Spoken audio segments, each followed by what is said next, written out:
നിയമസഭാ തിരഞ്ഞെടുപ്പ് മുന്നൊരുക്കങ്ങൾ വിലയിരുത്താൻ കേന്ദ്ര തിരഞ്ഞെടുപ്പ് കമ്മീഷൻ സംഘം ഇന്ന് ബീഹാറിൽ. മുഖ്യ തിരഞ്ഞെടുപ്പ് കമ്മീഷണർ ഗ്യാനേഷ് കുമാറിന്റെ നേതൃത്വത്തിലുള്ള സംഘമാണ് സന്ദർശിക്കുന്നത്. പട്നയിൽ വിവിധ രാഷ്ട്രീയ പാർട്ടികളുമായി സംഘം ചർച്ച നടത്തും. എന്നാൽ വികാസ്ശീൽ ഇൻസാൻ പാർട്ടി, രാഷ്ട്രീയ ലോക് മോർച്ച, ഹിന്ദുസ്ഥാനി അവാം മോർച്ച എന്നീ 3 പാർട്ടികളെ യോഗത്തിനായി ക്ഷണിക്കാത്തത് വിവാദമായിട്ടുണ്ട്.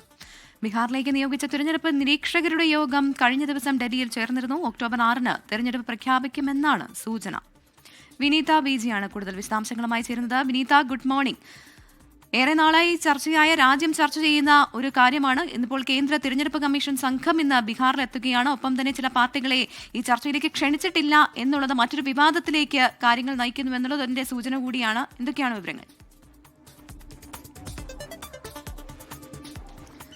Very good morning Pravidha T K. Pravidha സൂചിപ്പിച്ചതുപോലെ തന്നെ വോട്ടർ പട്ടിക പരിഷ്കരണത്തിന് ശേഷം ഒരു തെരഞ്ഞെടുപ്പിലേക്ക് കടക്കുകയാണ് ബീഹാർ. അതുകൊണ്ട് തന്നെ ബീഹാറിലെ മുന്നൊരുക്കങ്ങൾ അത് ഏത് രീതിയിൽ മുന്നോട്ട് കൊണ്ടുപോകണം എന്നുൾപ്പെടെയുള്ള കാര്യങ്ങൾ വിലയിരുത്തേണ്ടതായിട്ടുണ്ട്. ഇതിനായി പ്രത്യേക സംഘം, മുഖ്യ തെരഞ്ഞെടുപ്പ് കമ്മീഷണർ ഗ്യാനേഷ് കുമാറിന്റെ നേതൃത്വത്തിലുള്ള സംഘം ഇന്നലെ രാത്രിയോടുകൂടി തന്നെ പട്നയിൽ എത്തിയിട്ടുണ്ട്. 2 ദിവസത്തെ സന്ദർശനമാണ് ബീഹാറിൽ തെരഞ്ഞെടുപ്പ് സംഘം നടത്തുക. അതിൽ ഇന്ന് നേരത്തെ സൂചിപ്പിച്ചതുപോലെ തന്നെ വിവിധ രാഷ്ട്രീയ പാർട്ടികളുമൊക്കെയായി ഈ സംഘം കൂടിക്കാഴ്ച നടത്തും. ഇതിൽ മുഖ്യ തെരഞ്ഞെടുപ്പ് കമ്മീഷണർ ഗ്യാനേഷ് കുമാർ ഉണ്ട്. ഒപ്പം തന്നെ ഉപ തെരഞ്ഞെടുപ്പ് കമ്മീഷണർമാർ കൂടി അടങ്ങിയിട്ടുണ്ട്. ഇങ്ങനെ 3 സംഘമാണ് ഇന്ന് രാഷ്ട്രീയ പാർട്ടികളുമൊക്കെയായി കൂടിക്കാഴ്ച നടത്തുക. അതിൽ രാഷ്ട്രീയ ലോക് മോർച്ച, ഒപ്പം വികാസ്ശീൽ ഇൻസാൻ പാർട്ടി, ഹിന്ദുസ്ഥാനി അവാം മോർച്ച എന്നീ 3 പാർട്ടികളെ ചർച്ചയ്ക്ക് തെരഞ്ഞെടുപ്പ് കമ്മീഷണർ വിളിച്ചിട്ടുണ്ടായിരുന്നില്ല. ഇതിൽ ചില വിവാദങ്ങളൊക്കെ തന്നെ ഇതിനോടകം ഉണ്ടാകുകയും ചെയ്തിട്ടുണ്ട്.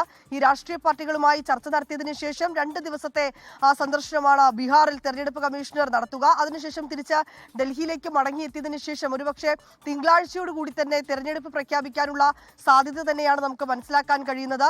നവംബർ 22-ന് നിലവിലുള്ള മന്ത്രിസഭയുടെ കാലാവധി അവസാനിക്കും. ഒപ്പം തന്നെ ഛത് പൂജയ്ക്ക് ശേഷം നവംബർ ആദ്യ വാരത്തോടുകൂടി തന്നെ തെരഞ്ഞെടുപ്പ് പ്രഖ്യാപിച്ച് 2 ഘട്ടങ്ങളിലായുള്ള തെരഞ്ഞെടുപ്പിലേക്ക് ബീഹാർ കടക്കാൻ തന്നെയാണ് സാധ്യത.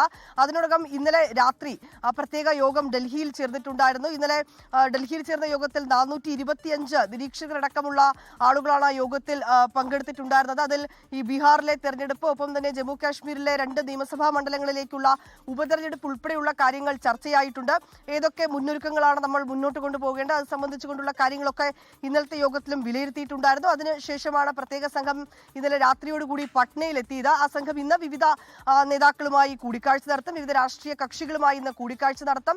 ബീഹാറിൽ SIR ഏർപ്പെടുത്തിയതിനു ശേഷമുള്ള സ്ഥിതിഗതികൾ വിലയിരുത്തും. ശേഷം തിങ്കളാഴ്ച മടങ്ങിയെത്തിയതിനു ശേഷം ഡൽഹിയിൽ വച്ച് തിങ്കളാഴ്ച ഒരു തെരഞ്ഞെടുപ്പ് പ്രഖ്യാപനം നടത്താനും തീയതി പ്രഖ്യാപിക്കാനും സാധ്യതയുണ്ട്. ശരി, വിനീത ബിജി ഡൽഹിയിൽ നിന്ന് വിശദാംശങ്ങൾ പങ്കുവയ്ക്കുകയായിരുന്നു.